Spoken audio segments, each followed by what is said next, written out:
క్రీస్తునందు ప్రియమైన దేవుని బిడ్డలారా, ఈ సమయమునకై ఏర్పాటు చేయబడిన లేఖన భాగమును చదువుకుందాం. పరిశుద్ధ బైబిల్ గ్రంథములో నుంచి మొదటి రాసిన గ్రంథము 18వ అధ్యాయము 30 వచనము నుండి కొన్ని వచనాలు చదువుకుందాం. అప్పుడు ఏలియా నా దగ్గరకు రండని జనులందరితో చెప్పగా జనులందరూ అతని దగ్గరకు వచ్చిరి.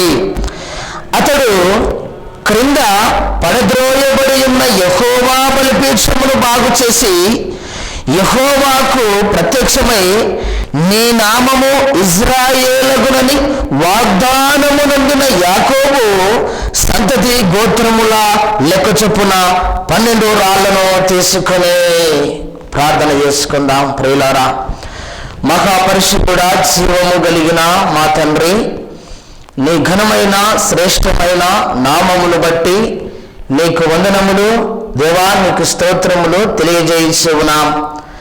గడిచిన దినములన్నీ కూడా మమ్మల్ని కాచి కాపాడి నీ కృపలో భద్రపరచబడిన విధానమును బట్టి నీకు వందనాలు, నీకు స్తోత్రాలు.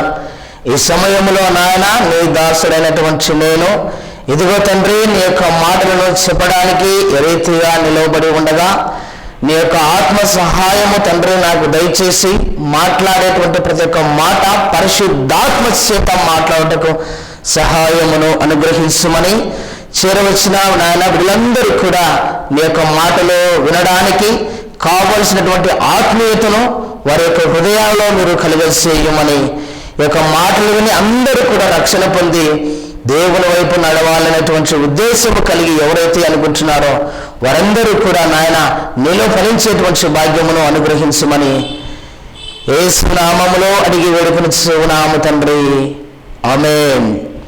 క్రీస్తునందు ప్రియమైన దేవుని బిడ్డలారా, ఈ సమయంలో దేవుని యొక్క మాటలను మనము కొద్ది నిమిషములు జ్ఞాపకము చేసుకుంటే మన అంశభాగము వచ్చేసి బలిపీఠము.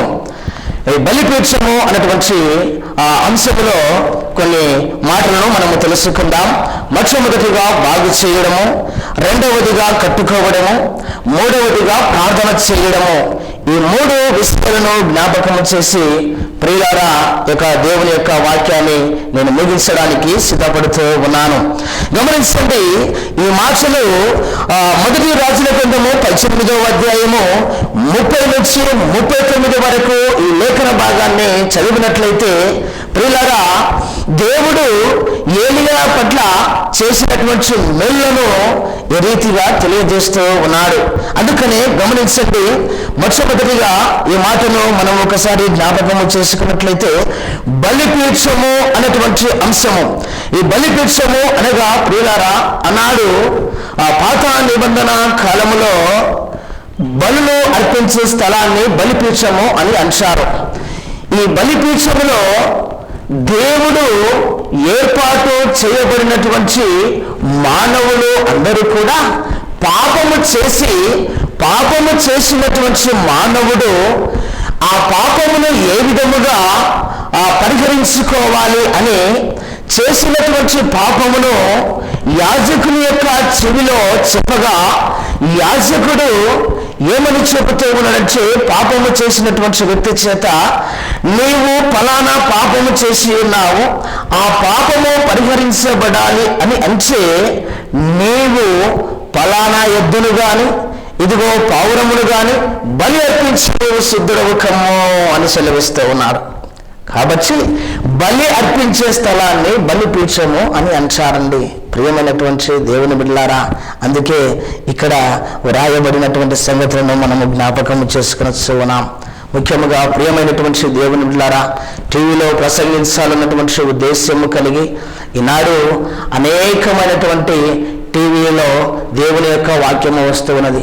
నేను కూడా ఎప్పుడు దేవుని యొక్క వాక్యమును ప్రకటించాలి, టీవీలో ఎప్పుడు దేవుని నామమును గొప్ప చేయాలి అన్నటువంటి ఉద్దేశము కలిగి ఆలోచనలో ఉంచి ఉండగా ఇదిగో నేను ఉన్నాను అని జయకర్ సార్ గారి యొక్క కుటుంబము, జయకాంతన్న గారు, ఇదిగో మీకు ఏమీ భయం లేదు, కావలసినటువంటి స్పాన్సర్ నేను చేస్తాను, మీరు టీవీలో ప్రసంగించి దేవుని యొక్క వాక్యమును కూడా సమాజంలో అందరికీ అందించాలని ఉద్దేశము మాకు ఏ రీతిగా పొడిగొలిపి ఆ మాటలను చెప్పడానికి ఏ రీతిగా సహాయం చేసినటువంటి ఆ కుటుంబానికి వందనాలు తెలియజేస్తూ ఉన్నాను.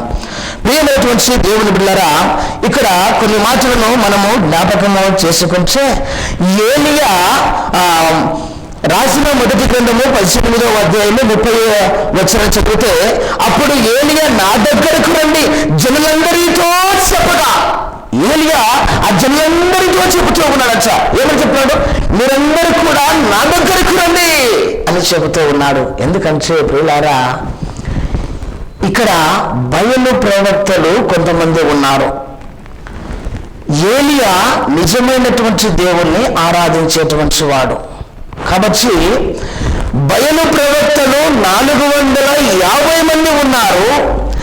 ఏలియా నిజమైనటువంటి దేవుణ్ణి ప్రార్థించేటువంటి వాడు ఏలియా ఒక్కడే.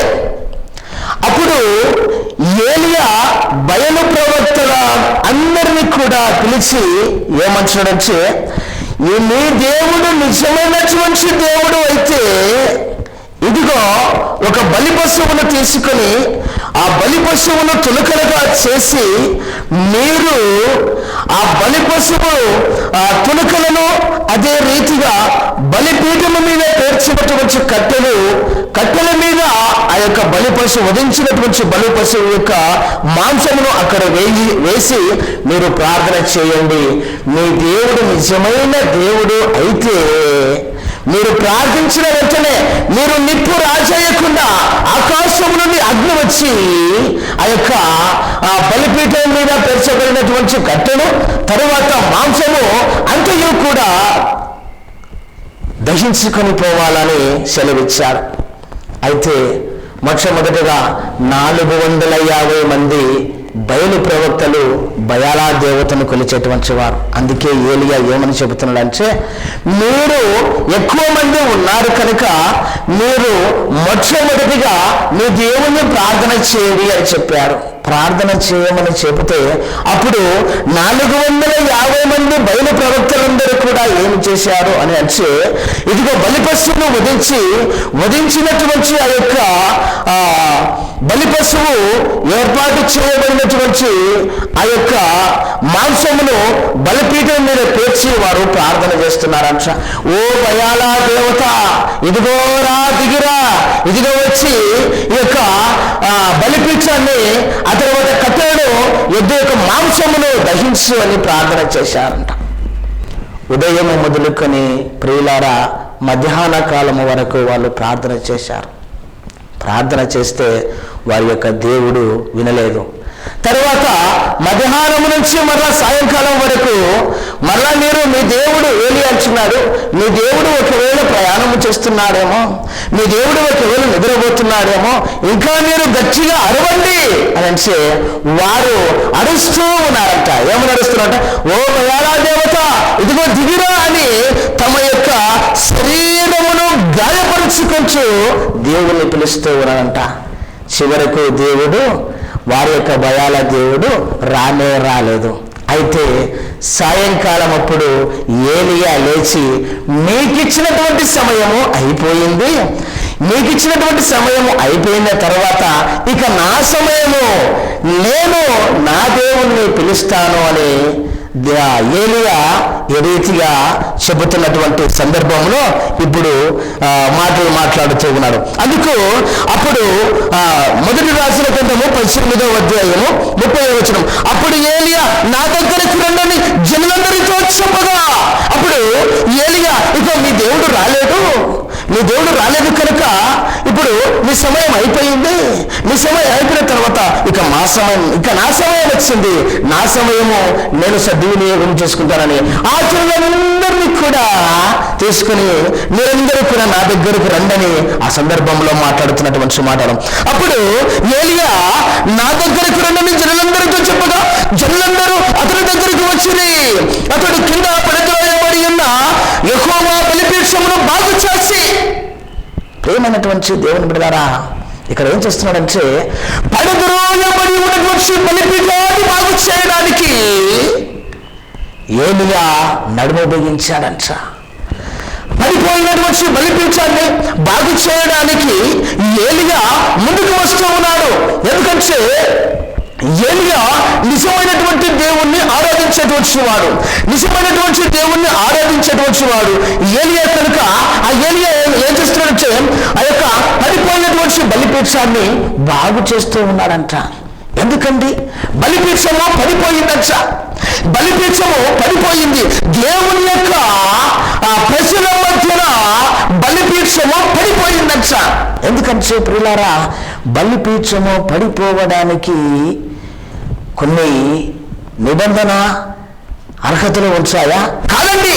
ఇదిగో దేవుడంచే భయము లేనటువంటి వారి మధ్యలో, దేవుడంచే భక్తి లేనటువంటి వారి మధ్యలో బలిపీఠము పడిపోయమని ఉంచి ఉన్నది. ఇక దేవుడు మాకు ఉంచలేమి, దేవుడు మాకు లేకపోతేనేమి, నిజమైనటువంటి దేవుని మేము నమ్మలేదు కనుక ఆ దేవుని యొక్క నిజమైనటువంటి దేవుని యొక్క బలిపీఠము పడిపోయకపోయినా మాకు అవసరం లేదే, ఆ బలిపీఠముతో మాకు అవసరం లేదనుకుంటున్నారు. అందుకనే ఇక్కడ వ్రాయబడినటువంటి సంగతులను గమనించి ప్రియమైనటువంటి దేవుని బిడ్డలారా, ఇదిగో దేవుడంచే భయభక్తులు లేని ప్రజల మధ్య బలిపీఠము పడద్రోయబడింది.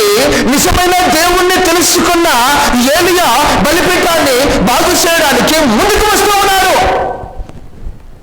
ప్రియమైనటువంటి దేవుని బిడ్డలారా, బలిపీఠము పడిపోయిందంట. కాబట్టి ఏ విధముగా పడిపోతున్న సంగతిని మనము జ్ఞాపకము చేసుకుంటే, మానవులమైనటువంటి మనము కూడా ఒక్కొక్కసారి పడిపోతూ ఉంటాము. ఏటికి పడిపోతూ ఉంటాము? దేవుణ్ణి తెలుసుకున్నటువంటి మానవులమైనటువంటి మనము, దేవుని ఆరాధించేటువంటి మనము, దేవుని తెలుసుకోలేక కొంతమంది పడిపోతుంటే, దేవుని తెలుసుకున్నటువంటి మనము దేవుని తెలుసుకుని కూడా పడిపోతూ ఉన్నాము. ఏ విధంగా పడిపోతున్నామంటే, మానవులమైనటువంటి మనము శరీరంలో అనేకమైనటువంటి కోరికలు మనకు కలుగుతూ ఉన్నాయి.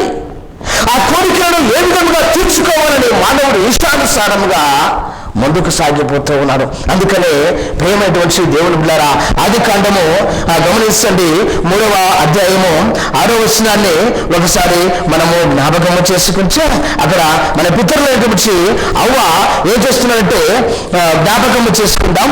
దేవుడు చెప్పినటువంటి ఆజ్ఞను అతిక్రమిస్తూ ఉన్నది. గమనించండి, ఆదికాండము 3వ అధ్యాయము 6వ వచనంలో ఒక మాట రాయబడుతున్నది. ఆ స్త్రీ ఆ వృక్షము ఆకారమునకు మంచిదియు, కన్నులకు అందమైనదియు, వివేకమిచ్చు రమ్యమైనది ఎదుట చూచినప్పుడు ఆమె దాని ఫలములో కొన్ని తీసుకునే తిని అనేటువంటి మాట మాట్లాడుతుంది. ఎందుకంటే ప్రియులారా, దేవుడు ఒక మాటను సెలవిచ్చాడు. ఏమని సెలవిచ్చాడంటే ఆదాము అవ్వకు, ఇదిగో మీరు తోట మధ్యలో ఆ తోటలో ఉన్నటువంటి ఫలములన్నీ కూడా నిరంతరంగా తినవచ్చు, తోట మధ్యలో ఉన్నటువంటి ఫలములను మీరు తినకూడదు అని సెలవిచ్చాడు. అయితే ఈ యొక్క అవ్వ ఏం చేస్తూ ఉన్నదంటే, ఆశ్రయ ఏం చేస్తూ ఉన్నదంటే, ప్రియమైనటువంటి దేవుని బిడ్డలారా, ఇదిగో దేవుని యొక్క ఆజ్ఞను మరిచిపోయి సాతాను చెప్పేటువంటి మాటలకు లోబడిందట. సాతాను చెప్పేటువంటి మాటలకు లోబడి ఏం చేస్తూ ఉన్నదంటే, ఆ సాతాను సర్పము ఏమని చెప్తుందంటే, ఇది నిజమా, ఈ పళ్ళను తింటే మీరు చనిపోతారా అన్నటువంటి మాటలు మాట్లాడుతుంది. కాబట్టి ప్రియులారా, ఈ దినమున మనము కూడా కొన్నిసార్లు ఇదిగో నిజమైన దానిని నిజము అని నమ్మకుండా నిజము కానటువంటి దానిని నమ్మడానికి ప్రయత్నిస్తూ ఉంటాం.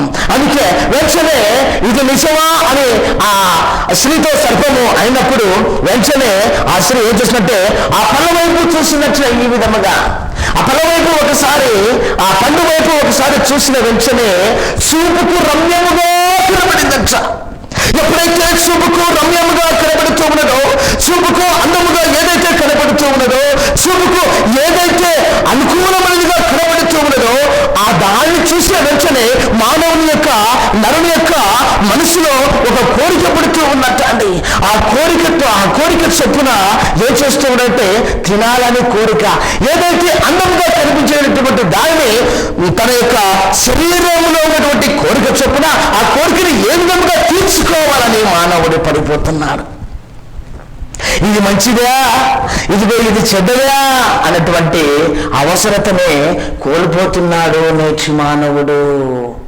ప్రియమైనటువంటి దేవుని బిడ్డలారా, ఏదైతే చూపుకు అందముగా కనిపిస్తుందో ఇదిగో దాన్ని పొందుకోవాలని ముందుకు సాగిపోతూ ఉన్నాడు.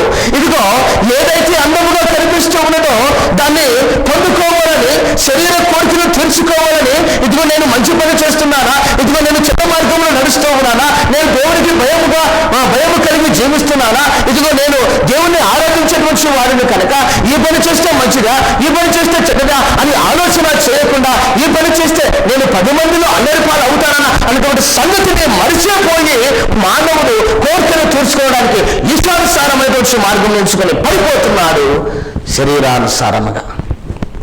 ప్రియులారా, జ్ఞాపకము చేసుకుందాం ఏ విధముగా పడిపోతూ ఉన్నావో. ఇదిగో నీవు చూపుకు అందమైన దానిని చూసి నువ్వు పడిపోతున్నావా? నేటి సమాజంలో యవనస్తులు కూడా ప్రేమించి దేవుని బిడ్డలారా ఏం చేస్తూ ఉన్నారంటే ఏదైతే అందముగా కనబడుతుందో అందమైన దాని వచ్చి పరిగెడుతూ ఉన్నారు. ఇదిగో తల్లిదండ్రులు ఏ విధముగా చేస్తూ ఉన్నారంటే తల్లిదండ్రుల యొక్క మాటను వారు ఎంత కష్టపడి చదివిస్తున్నారో, వారు ఎంత తండ్రి వారికి తెలియజేస్తూ ఉన్నాడు. తల్లిదండ్రులు తెచ్చిపెట్టేటువంటి సంపాదనను ఆశముగా వారు అనుభవిస్తూ ఏం చేస్తూ ఉన్నారు అని ప్రియులారా, తల్లిదండ్రులు సంపాదించినటువంటి సొమ్ముతో వారు తింటూ వారు చదవాల్సినటువంటి జీవితమును, వారి యొక్క జీవితంలో భావితరాలకు భవిష్యత్తుగా వారిని ఏర్పాటు చేసుకోవాలని మానవుడు కోరుకున్నట్లయితే ఆ పదవి కోసము చేస్తున్నటువంటి పని మంచిదా, చేస్తున్నటువంటి పని చెడ్డదా అని ఆలోచన చేయకుండా పదవి కోసమే ప్రాకులాడుతూ చివరికి సొంత అన్నలను కూడా అనగబెట్టేటువంటి మార్గంలో ఉంటున్నాడు. ఎందుకంటే పదవి కోసమే పడిపోతున్నాడు. ప్రియమైనటువంటి దేవుని బిడ్డలారా, జ్ఞాపకము చేసుకుందామండి. ఏ విధముగా నువ్వు పడిపోతున్నావు, లోక సంబంధముగా నువ్వు జీవిస్తూ ఉన్నావు అంటే దేవుణ్ణి నువ్వు జ్ఞాపకము చేసుకున్నావా? దేవుణ్ణి జ్ఞాపకము చేసుకోకుండా నువ్వు ఏం చేస్తున్నావు? శరీరానుసారంగా పడుతున్నావు, శరీరానుసారంగా నువ్వు జీవిస్తూ ఉన్నావు, శరీరంలో అనేకమైనటువంటి కోరికలను తీర్చుకోవడానికి నువ్వు పడిపోతున్నావు. అయితే రీతిగా పడిపోయినటువంటి వారిని లేవనెత్తడానికి ప్రభు అయినటువంటి యేసుక్రీస్తు లోకంలోనికి వచ్చెను అనేటువంటి మాట పరిశుద్ధ బైబిల్ గ్రంథంలో వ్రాయబడుతున్నది. ప్రభు అయినటువంటి యేసుక్రీస్తు లోకంలోనికి వచ్చి పాపములో పడిపోయినటువంటి వారిని పైకి లేవనెత్తాలనేటువంటి ఉద్దేశము కలిగి ప్రభు అయినటువంటి యేసుక్రీస్తు లోకంలోనికి వచ్చాడు.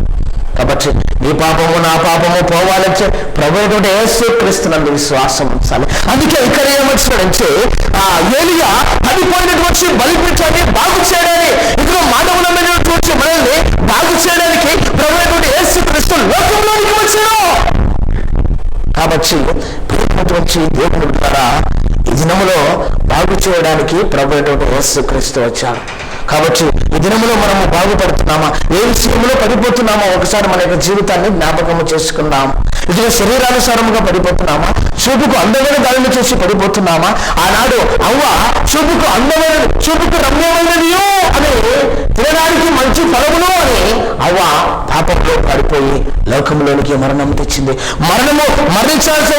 మనము కూడా మరణించవలసినటువంటి దినము ఒక రోజు ఉన్నది. కాబట్టి మరణము కంటే మనము ముందుగా పడిపోతున్నామా, శరీరానుసారంగా పడిపోతున్నామా? ప్రియమైనటువంటి దేవునిలా డబ్బు విషయంలో మనము పడిపోతున్నామా? ఈ సంగతిని మనము జ్ఞాపకం చేసుకోవాలి. అందుకని ఇక్కడ ఏమంటున్నారంటే ఏలియా పడిపోయి ఉన్నటువంటి బలిపీఠమును బాగు చేయడానికి వస్తూ ఉన్నారు.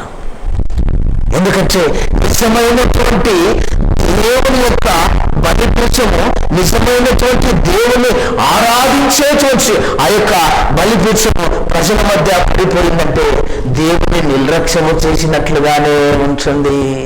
దేవుని నీవు నిర్లక్ష్యము చేస్తున్నావు. ఈ సమయంలో దేవులక్ష్య భయం లేకుండా ఇష్టానుసారమైన పనులు చేయడానికి నువ్వు ముందుకు పోతున్నావా? ప్రేమటువంటి దేవుని బిడ్డలారా, ఎల్లప్పుడూ కూడా దేవా నా జీవితం ఏమిటి, ఇదిగో నేను పడిపోతున్నానా, అటువంటి పాపంలో పడిపోకుండా నాయనా ఇదిగో నన్ను లేవనెత్తుము తండ్రి, నన్ను బాగు చేయము తండ్రి, దినమున నీవు ఆలోచన చేసుకోవాలి. కాబట్టి పడిపోయిన బాగు చేస్తున్నాడు ఏలియా. రెండవదిగా జ్ఞాపకం చేసుకొచ్చి ప్రేమైనటువంటి దేవుని ద్వారా రెండవదిగా బాగు చేయబడిన తర్వాత కట్టడాన్ని ప్రారంభించాడు ఏలియా. ఆ యొక్క బాగు చేయబడినటువంటి బలిపీఠము బాగు చేస్తే సరిపోదండి. బాగుపడితే సరిపోదు, మన జీవితము బాగుపడింది, నేను బాగుపడితే సరిపోదు. అయితే బాగుపడిన తర్వాత కట్టబడాలి. ఏ విధంగా కట్టబడాలి? ఏలియా ఏం చేస్తున్నాడంటే ఇక్కడ బలిపీఠాన్ని బాగు చేసిన తర్వాత కట్టడానికి ప్రయత్నిస్తున్నాడు. ఏ విధంగా కడుతూ ఉన్నాడంటే గమనించండి ప్రేమైనటువంటి దేవుని బిడ్డలారా, ఆ రాసుల మొదటి గ్రంథము 18వ అధ్యాయము 31-32 వచనాలను ఒకసారి జ్ఞాపకం చేసుకుంటే, యెహోవా వాక్కు ప్రత్యక్షమై నీ నామము ఇశ్రాయేలునని వాగ్దానమునందున యాకోబు సంతతి గోత్రముల లెక్క చొప్పున 12 రాళ్లను తీసుకొని దేవునికి స్తోత్రం కలుగునుగాక. ఏం చేస్తున్నాడంటే పడిపోయిన బలిపీఠాన్ని బాగు చేసిన తర్వాత బాగుపడినటువంటి బలిపీఠాన్ని ఏం చేస్తున్నాడంటే కడుతూ ఉన్నాడు. ఏ విధంగా కడుతూ ఉన్నాడంటే, ఇదిగో ఇశ్రాయేలునని, ఇదిగో యెహోవా వాక్కు ప్రత్యక్షమై నీ నామము ఇశ్రాయేలునని వాగ్దానము నందున యాకోబు సంతతి గోత్రముల లెక్క చొప్పున 12 రాళ్లను తీసుకున్నాడు. 12 రాళ్లను తీసుకుని బలిపీఠాన్ని కడుతూ ఉన్నాడంట. గమనిస్తుంది ప్రియమైనటువంటి దేవుని బిడ్డలారా, ఈనాడు కడుతూ ఉన్నాం, సంఘాలను కడుతూ ఉన్నాము, ఇదిగో మందిరాలను కడుతూ ఉన్నాము. ఎందుకంటే దేవుణ్ణి ఆరాధించేటువంటి ప్రతి ఒక్క స్థలము పడాలని రెవరెండ్ కీర్తి శేషులు రెవరెండ్ ఎస్ జయాకర్ కృష్ణ అయ్యగారు తన యొక్క జీవితంలో ఎన్నో మందిరాలను కట్టాడండి. ఏ విధముగా కట్టాడంటే, ఇదిగో దేవుని యొక్క సువార్త ప్రకటించబడాలి అని, నిజమైనటువంటి దేవుణ్ణి ఆరాధించాలని, నిజమైనటువంటి దేవుణ్ణి తెలుసుకున్నటువంటి వారందరూ పడిపోకుండా వారందరూ కూడా బాగుపడాలని, బాగుపడినటువంటి వారందరూ కూడా ప్రియమైనటువంటి దేవుని ద్వారా దేవుణ్ణి ఆరాధించాలని ఉద్దేశ్యము కలిగి ఆయా గ్రామాల్లో సువార్త అందమే ఆ యొక్క పల్లెటూరులలో కూడా సువార్తను అందజేసి మందిరాలను కట్టి అనేకమైనటువంటి మందిరాలను కట్టాడండి. కర్నూలు కుల సమాజంలో అనేకమైనటువంటి మందిరాలను కట్టడానికి నడుము బిగించినటువంటి ఏకైక వ్యక్తి reverend yes Jayakar Christian sir గారని చెప్పడంలో ఏమాత్రము ప్రియమైనటువంటి దేవుని బిడ్డలారా వెనుకంచే వేయకూడదు. ఎందుకంటే తన యొక్క జీవితమే మందిరాలను కట్టాలని, మందిరాలను కట్టడమే కాదు కానీ జనులందరూ కూడా మందిరంలో ఉండి దేవుని నిజమైన దేవుణ్ణి ఆరాధిస్తారని, నిజమైనటువంటి ఆరాధన, నిజమైనటువంటి దేవుణ్ణి ఆరాధించలేక తాను ఏ విధంగా పడిపోతారో అనేటువంటి ఉద్దేశము కలిగి అందరినీ కూడా ప్రభు వైపుకు నడిపించాలని దేవుడు ఆ యొక్క కర్నూలు పుర సమాజంలో reverend yes Jayakar Christian sir గారిని ఎన్నుకున్నట్లుగా మనం చూస్తూ ఉన్నాం. ఇక్కడ పడిపోయినటువంటి బలిపీఠాన్ని కట్టడానికి ఏలియా ముందుకు వచ్చి ఆ ఇశ్రాయేలు గోత్రములో 12 గోత్రములకు ఒక రాయి చొప్పున తీసుకొస్తూ ఉన్నాడు. ప్రార్థన చేసుకుందాం. పరిశుద్ధుడా, జీవము కలిగినటువంటి మా తండ్రి, మీ ఘనమైన శ్రేష్టమైన నామమును బట్టి దేవా మీకు వందనాలు, దేవా మీకు స్తోత్రములు తెలియజేస్తున్నాము నాయన. నేటి సంగతులను దేవా ఈ రీతిగా మేమందరం కూడా తెలుసుకున్నటువంటి మాటలను ఇదిగో తండ్రి నీలో ఫలించేందుకు సహాయమును అనుగ్రహించమని, నీ కాపుదల, నీ యొక్క భద్రత, సన్నిధి, తోడ్పాటు అందరికీ అనుగ్రహించమని, వాక్యము విన్నటువంటి వారందరూ హృదయాలను ఒకసారి కదిలించి ఇదిగోనైనా కదిలించినటువంటి హృదయాలు ఇదిగో మేము ఏ విషయంలో పడిపోతున్నామో అటువంటి విషయాన్ని వారు జ్ఞాపకము చేసుకొని పడిపోకుండా బాగుపడి వాటి తన యొక్క జీవితాన్ని నీలో కట్టుకోవడానికి సహాయం చేయమని, కాపుదల, భద్రత, సన్నిధి, తోడ్పాటును అనుగ్రహించమని మన నజరేయుడుని ప్రియ కుమారుడైన యేసుక్రీస్తు నామములో అడిగి విడుదల శుభనామ తండ్రి, ఆమేన్.